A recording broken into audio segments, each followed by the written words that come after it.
All right, welcome to The Explainer. Today, we are diving into what has to be the most dramatic, whiplash-inducing rise and fall story in the history of the modern auto industry. We're talking about a company that seemingly came entirely out of nowhere to just completely dominate the global market, only to find itself suddenly teetering on the edge of a massive collapse.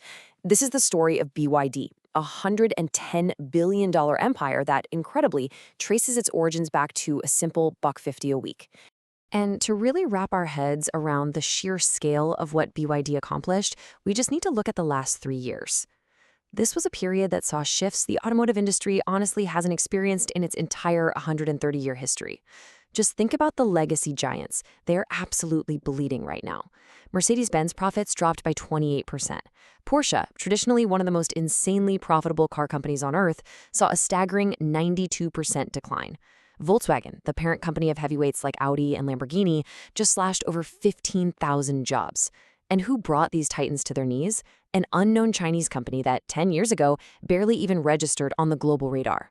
BYD somehow overtook even Tesla in revenue, hitting a massive $108 billion. But here's where it gets truly wild.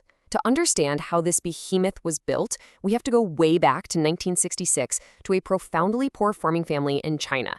This is where BYD's founder, Wang Chanfu, was born. Tragically, Wang lost his parents as a teenager just because they couldn't afford basic medical treatment. He was left with 5 older sisters and an older brother. But rather than give up, his siblings made this monumental sacrifice.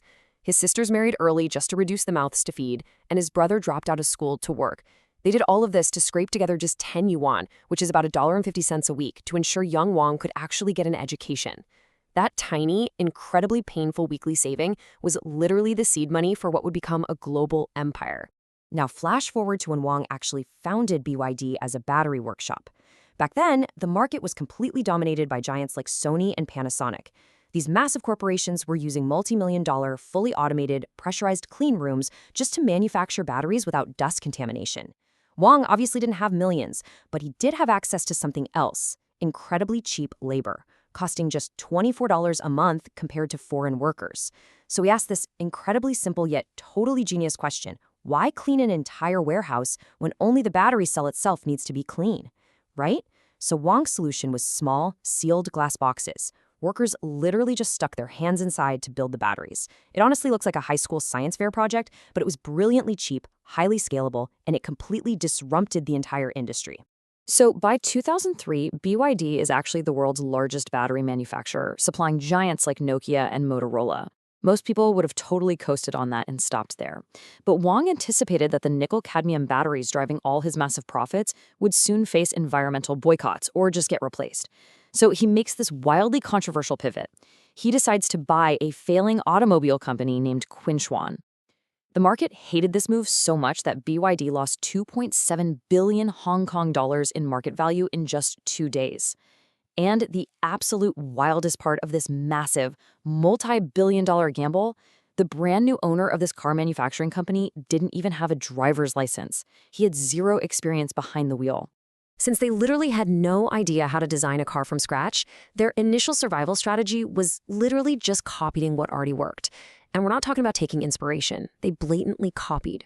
Early BYD models were so identical to the Toyota Corolla that you could practically swap the physical parts between the two cars and nobody would even notice the difference. It sounds ridiculous, but this copycat strategy actually worked perfectly for their domestic market. They somehow managed to sell 100,000 units of this model in a single year, which gave Wang this false confidence that he was finally ready for the global stage. Well, that false confidence led BYD straight to the 2008 Detroit Auto Show, where they were aiming to break into the big leagues, the American market. It was an absolute disaster. Just imagine showing up to the biggest auto show in America with brochures full of broken English and car doors that literally refused to lock. The public humiliation was so severe, journalists were ruthlessly mocking them, taking pictures of the terrible build quality just to laugh at them. BYD was essentially branded as a joke, and it took them a full decade to repair the damage to their brand's reputation. But, while everyone else was busy laughing, Wang Chanfu was quietly restructuring his entire company from the ground up. He looked at the legacy automakers, who were all relying on thousands of different suppliers for their parts, and decided to do the exact opposite. BYD began a strategy of extreme vertical integration: semiconductors, electric glass, headlights, software, and of course, batteries. BYD decided to manufacture every single crucial component entirely in-house. Now, why does that matter? Because while it is massively expensive up front, owning your entire supply chain gives you ultimate control over your destiny. And that brings us to 2020, where we see how this strategy builds into an undeniable competitive advantage. When the global pandemic triggered a massive semiconductor chip shortage, the entire automotive world just ground to a halt. The shortage absolutely paralyzed legacy competitors across America and Germany, but BYD was completely insulated. Their competitors had to drastically slow down or completely stop their production lines because they were dependent on external suppliers who would run totally dry.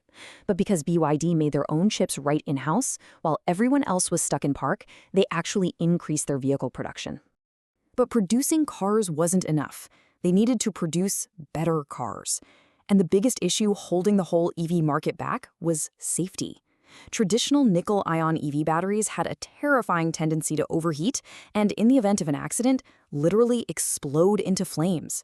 Well, in 2020, BYD launched their revolutionary Blade battery. Made with lithium-ion, this new design essentially eliminated the fire risk completely and generated virtually no heat. They shocked the world by testing it live on camera, proving once and for all they were no longer just a cheap copycat. They were now setting the gold standard for EV safety.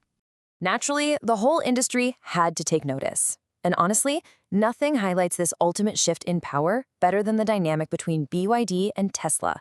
Years earlier, Elon Musk had publicly laughed out loud in an interview when asked about BYD's cars, just dismissing them entirely. But by 2024, the Blade battery was so vastly superior that Musk had to essentially swallow his pride. The visionary who once mocked him on camera was now officially buying BYD's batteries to power his own Tesla vehicles. The joke was officially over. Now, even with an amazing battery, BYD knew that pure EVs still had a fatal flaw: infrastructure. If you've ever driven an EV, you know the panic of range anxiety. BYD knew this too. While their competitors stubbornly focused on pure electric vehicles for megacities, BYD executed a total hybrid masterstroke. They aggressively rolled out hybrid cars that could run on both battery and petrol, targeting Tier 2 and Tier 3 cities. By doing this, they quietly captured a massive, totally ignored demographic of buyers who wanted to transition to electric but were just terrified of getting stranded without a charger. Armed with their in-house supply chain, vastly superior batteries, and these new hybrid models, BYD went global. And they brought a very heavy financial weapon with them. They were backed by a massive financial advantage. Between 2015 and 2020, Chinese state subsidies provided them with an astonishing $4.3 billion. This huge safety net allowed them to aggressively undercut local competitors abroad. I mean, they utterly crushed the competition, capturing a 40% market share in Thailand and a staggering 72% in Brazil. They even pushed right into Europe, the home turf of Volkswagen and Mercedes, causing so much panic that the German chancellor and 30 top CEOs literally had to fly to Beijing to negotiate economic reforms. Okay, so they seem absolutely invincible, right? Well, not quite. Underneath this seemingly unstoppable empire lay a massive vulnerability. In 2025, a bombshell report dropped that revealed a dramatic twist, shaking BYD's investors to their core. A financial firm named GMT published findings that contrasted sharply with BYD's officially reported debt, which was a somewhat manageable 42 billion yuan. The GMT report claimed the company's actual hidden debt was a jaw-dropping 323 billion yuan. The empire was secretly drowning in the background. So how on earth do you hide that much debt?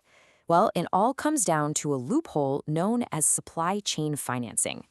Here is exactly how BYD squeezed their own suppliers to artificially fuel their explosive growth. Normally, an automaker buys parts and pays the supplier within 50 to 60 days. BYD, however, would take the parts and flat out refuse to pay their local suppliers for up to 275 days, almost an entire year. By withholding that huge amount of cash, BYD was essentially treating their own suppliers as an interest-free bank, using that unpaid money to aggressively expand globally while the hidden liabilities just quietly piled up to the ceiling. And the financial weirdness definitely didn't stop at the supply chain. BYD's record-breaking sales numbers also came under heavy scrutiny. Reports revealed a practice known as zero-mileage used cars. Basically, dealerships were caught registering unsold brand-new vehicles to shell companies just so they could hit their aggressive sales quotas. On paper, it looked like this massive boom in consumer demand. But in reality, satellite imagery caught a shocking truth.